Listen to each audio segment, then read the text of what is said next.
രണ്ടാം ശനിയാഴ്ചയും ബുക്കിംഗിൽ തരംഗം സൃഷ്ടിച്ച കളങ്കാവൽ. മഹാവിജയത്തിന്റെ കുതിപ്പ് തുടർന്ന് മമ്മൂട്ടി ചിത്രം. നിങ്ങൾ ആദ്യമായിട്ടാണ് ഈ ചാനൽ കാണുന്നത്, ഒന്ന് സബ്സ്ക്രൈബ് ചെയ്ത് ബെല്ലൈക്കൺ അമർത്തുക.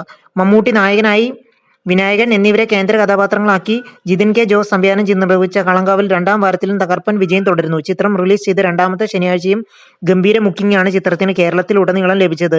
നിറഞ്ഞ സദസ്സുകളിൽ വമ്പൻ ജനപിന്തുണയോടുകൂടിയാണ് ചിത്രം പ്രദർശനം തുടരുന്നത്. രണ്ടാം വാരത്തിൽ ചിത്രം കേരളത്തിലെ 300-ൽ പരം സ്ക്രീനുകളിലാണ് പ്രദർശിപ്പിക്കുന്നത്. ജിഷ്ണു ശ്രീകുമാറും ജിതിൻ കെ ജോസും ചേർന്ന് തിരക്കഥ രചിച്ച കളങ്കാവൽ മമ്മൂട്ടി കമ്പനിയുടെ ബാനറിൽ നിർമ്മിച്ച 7ാമത്തെ ചിത്രം കൂടിയാണ്. വെൽഫെയർ ഫിലിംസ് ആണ് ചിത്രം കേരളത്തിൽ വിതരണം ചെയ്തിരിക്കുന്നത്. ദിവസങ്ങൾക്ക് മുമ്പ് മന്ത്രി ശിവൻകുട്ടിയും പ്രതിപക്ഷ നേതാവ് രമേശ് ചെന്നിത്തലയും ചിത്രം കാണാൻ എത്തിയത് വലിയ ജനശ്രദ്ധ നേടിയിരുന്നു. മമ്മൂട്ടി, വിനായകൻ എന്നിവരുടെ വിസ്മയിപ്പിക്കുന്ന പ്രകടനം തന്നെയാണ് ചിത്രത്തിന്റെ ഹൈലൈറ്റ്. റിലീസ് ചെയ്ത ആദ്യ വാരത്തിൽ തന്നെ 50 കോടി ക്ലബ്ബിൽ എത്തിയ ചിത്രം ഏറ്റവും വേഗത്തിൽ 50 കോടി ക്ലബ്ബിൽ ഇടം പിടിച്ച മമ്മൂട്ടി ചിത്രം എന്ന റെക്കോർഡും സ്വന്തമാക്കി. ഭീഷ്മപർവം, കണ്ണൂർ സ്ക്വാഡ്, ബ്രഹ്മയുഗം, ടർബോ എന്നീ ചിത്രങ്ങൾക്ക് ശേഷം 50 കോടിക്ക് ക്ലബ്ബിൽ ഇടം പിടിച്ച മമ്മൂട്ടി ചിത്രം കൂടിയാണ് കളങ്കാവൽ.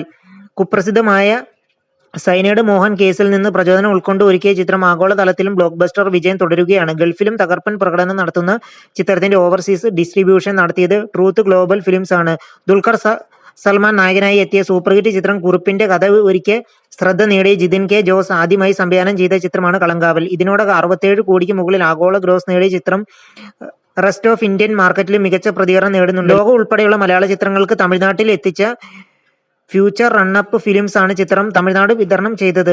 ലൈറ്റർ ബുദ്ധ ഫിലിംസ്, പെൻ മരുദാർ എന്നിവരാണ് ചിത്രം യഥാക്രമം ആന്ധ്ര, തെലങ്കാന, കർണാടക, നോർത്ത് ഇന്ത്യൻ എന്നിവിടങ്ങളിൽ വിതരണം ചെയ്തിരിക്കുന്നത്. വിനായകൻ നായകനായും മമ്മൂട്ടി പ്രതിനായകനുമായി എത്തിയ ചിത്രത്തിലെ സംഗീതവും ഉയർന്ന സാങ്കേതിക നിലവാരവും പ്രേക്ഷകരെ ആകർഷിക്കുന്നുണ്ട്. നിങ്ങൾ ആദ്യമായിട്ടാണ് ഈ ചാനൽ കാണുന്നത്, സബ്സ്ക്രൈബ് ചെയ്ത് ബെല്ലൈക്കൺ അമർത്തുക.